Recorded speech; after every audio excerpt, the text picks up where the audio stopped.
CD back on the field with you guys? Yeah, a lot of excitement, obviously, and then just the last 2 days of practice, he looks good. He's ready to go. I mean, obviously, I saw him last week and during the rehab, and probably could have went then, right? Being careful, but he's ready to go. Looks great. It's gonna be fun. You mentioned earlier that it's not about forcing the ball to guys. You want to take what the defense is giving you. How do you balance that with trying to get CD the targets to help him knock whatever rust he might have from not playing in the last couple of weeks? Yeah, I think I've alluded to it before. It's as much Shotty and the play caller and right the guys in the game plan's responsibility of putting him in those positions, right where he is, read number one or read number two. From there, it's easy for me, right? Just stay within myself, keep reading the defense the way I've been seeing it, stand within the play. Whoever's open gets it, and as I know, I mean, obviously just from the game plan and the way that they orchestrate it, he'll get his chances. The team has been so up and down this year. That's surprising considering the talent you have overall, not just overall. What are we, 6 games? Mm-hmm. Yeah, 6 games in. Part of it, I think, in the NFL in a sense, right?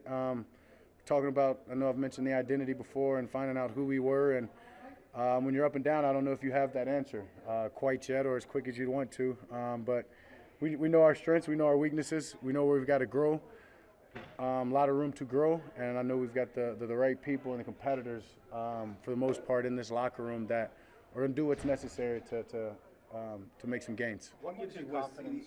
What gives you confidence the defense can turn it around? I practice against them. They're an NFL group. Practice against them all off season. I know the guys as people, not just players, and how they're made up. I know they're as pissed as anybody is. I know their standard, and as a teammate, I got a lot of confidence, and they'll get it going. So from seeing them every day in practice, though, why are they falling short in games? Yeah, but I'd also have to go back and look at the X's and O's of the other offense, what they're giving them, how they're attacking that. In that standpoint, I've got a lot on my hands to worry about the offense, and so I'm going to just keep focusing on that, making sure that we don't have a lull and we continue to get better, hold ourselves to our standard, and I know the defense is only going to improve. I know you're excited about CD and George together. How much what George has done since when CD was out changed how your play offense going forward? I mean, yeah, a huge amount. I mean, I think just in the past of when you line up, we break the huddle. You don't know where CD's lining up, and I think if CD doesn't get hurt, GP's probably just going to be an outside receiver for the most part, moving forward. Him having those games, showing his ability, showing what he can do, showing not only just how he relishes with him getting more opportunities, but he asks for more responsibility. You're going to have to figure out where they both are. If they both are maybe in the slot, maybe on the same side, having the ability to have 2 guys like that and just put them wherever we feel is best each and every play is only going to be beneficial to us. Have you had that before? No. Not having – when Amari was here, I don't know if him and CD or whatever, if they – I mean, yeah, maybe they're early when right Amari and CD was young, but CD was young, right? And he was more just in the slot. We weren't asking him to get out there, and he hadn't mastered, I would say, the position quite as he has. And these 2 guys, young guys, are figuring it out and have figured it out and only want to get better and get more responsibility as they can. Does having 2 guys that can kind of line up anywhere allow you to do some things offensively that maybe you didn't think going into the year you could? I mean, I wouldn't necessarily say that we didn't think we could, but it's just electric. I mean, it's electric. You got 2 playmakers like that have the range. They can beat anybody with their speed down the field, can make any 50-50 catch, can catch over 1 guy, over 2 guy, whatever it is. It just makes it fun. It makes my job a whole lot easier, and excited to see them both out there. And the best part about it is they're each other's biggest fans. They're each other's biggest supporters. They want to see that other guy go and get 10 catches, 2 touchdowns each game. So we've got to find a way to spread out 20 balls and 4 touchdowns. When you go up against a guy like Bobby Wagner and his veteran prowess, being able to read and react almost pre-snap, how do you combat those mind games that he's able to play with offenses? Yeah, have a little bit of our own, just being able to use his strength against him in a sense, whether it's showing him different looks that maybe look like a play, maybe it's just some of the calls we make where, we feel like he may know exactly what those calls are. But he's a hell of a player. I've played against him many of times, and he's going to make plays. That's what Bobby Wagner does. So it's about us making the next one and just moving on. How much fun are you having at the line of scrimmage? It looks like you're going even deeper into the play clock, making changes at the line, changing back and forth. Yeah, a lot of fun. Freedom just goes back into the off season, everything that I've put into this. Like you're saying, trying to get free plays. I think everybody's got that message. They're not moving. They're afraid to jump. But that's also doing its job. That's also we got the pass rush where we want it. So it's just about continuing to build on that. It's not just me. It's the whole offense. They understand the mannerisms. They understand our plays, our formation, what we're trying to get to when we're in these certain looks, and that's what makes it easy and fun. Is this the most freedom you've had in terms of making checks at the line? I've had freedom majority of my career, I'd say so.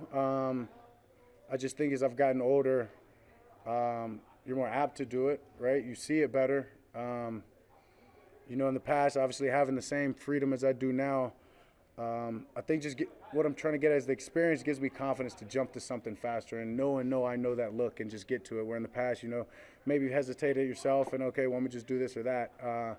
There's no doubt, and I think that just goes in when we talk about the blitz, people blitzing me or whatever it is. It all goes into the film study throughout the week and making sure that game day I'm seeing what I've been seeing all week. Speaking of experience, visit the Cowboys. Dak Prescott is 6-0 in his career as a starter at home versus the Commanders, who are coming off a tough loss to the Chicago Bears on Monday night. Prescott is on fire to start the season, ranking third in total QBR, second in passing touchdowns, while completing 72% of his passes. Good for fourth in the league. Jaden Daniels will be playing in his third game since missing 2 with a knee injury. He has yet to find his Offensive Rookie of the Year form from last season, ranking in the bottom half of the league in most categories.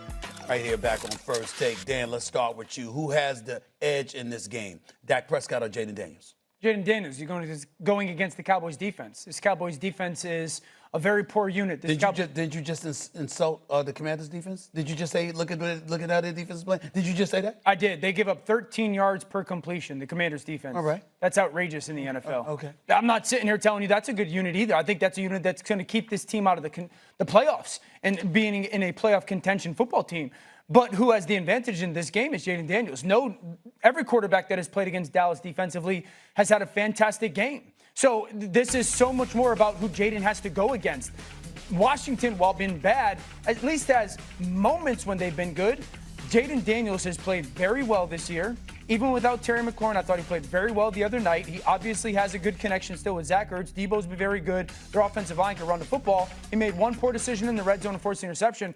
But this is a very simple thing. Any quarterback going against the Cowboys defense has the advantage. You do know that CeeDee Lamb is expected to return this Sunday, right? Yeah. You knew that. So you're saying this even though you know that CeeDee Lamb's coming back? This has everything to do with the Cowboys defense. Got it. RC?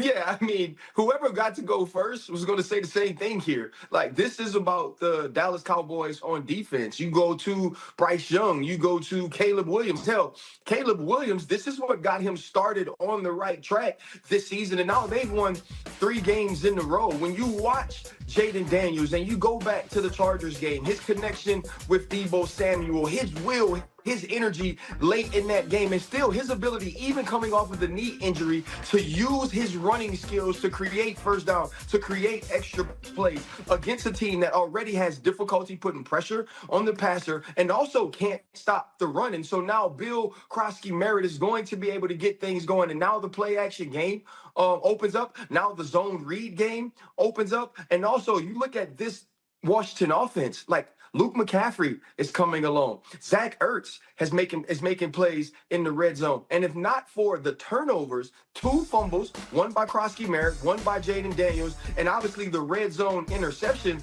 last week against the Chicago Bears isn't close. I expect Jaden Daniels to have a day and rebound from what we saw Monday night. I'm wondering, do y'all take into consideration 2 things? Number one, he missed 2 games with a knee injury. We're talking about Jaden Daniels here, right? So as a result of that, he might not be looking to be as mobile as we're accustomed to seeing him, because obviously that's something that'll put you in danger, number one. And number 2, is McLaurin, Noah Brown, are they expected to be back? Neither. I think they just put Noah Brown. I want to say they put Noah Brown on IR or something. McLaurin. So what I'm saying to y'all is this. Y'all picking Jaden Daniels because he's going up against the Dallas Cowboys defense, but he's not 100% healthy, even though he's out on the field. And on top of it all, his 2 primary weapons at the receiver spot are going to be out, and CeeDee Lamb is returning. Y'all still sure that y'all want to stay with that pick right now, with that selection? Are you still sure about that? Well, this is why the question really is a flawed question. Hey, Okay? don't give me no flawed. Don't play the producers. Don't play the producers. So, okay, you knew what the question was, and you still came up with that answer. No, Own it. I'm not changing my answer at all.